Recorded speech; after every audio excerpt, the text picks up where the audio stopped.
Friday from Bloomberg is next. No? Yes. Yes. Okay, thanks.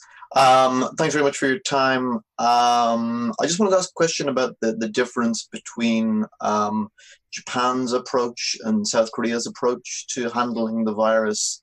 You know, given your background and your experience, what explains the different strategies that, you know, these two countries have taken?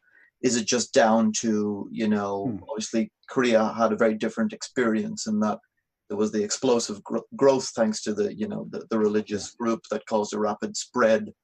Has that informed, you know, different strategies? And would it be technically possible for Japan to ramp up testing in the dramatic way that South Korea has done?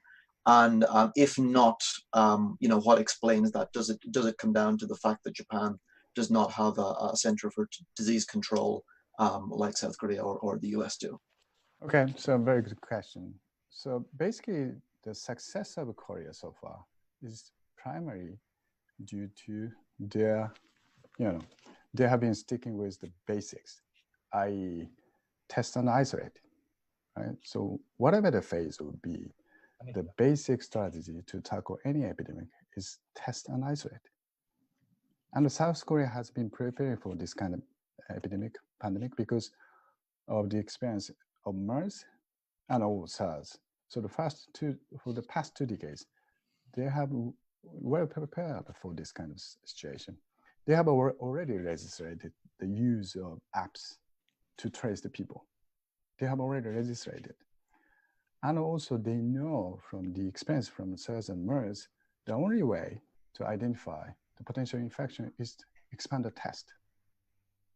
So the major difference between Japan and Korea is that basically whether we should stick with the basics, basic strategy, that is test and isolate. On the contrary, Japan focuses on border control and also cluster approach of those who have major symptoms. And therefore, they missed the asymptomatic or pre-symptomatic community transmission.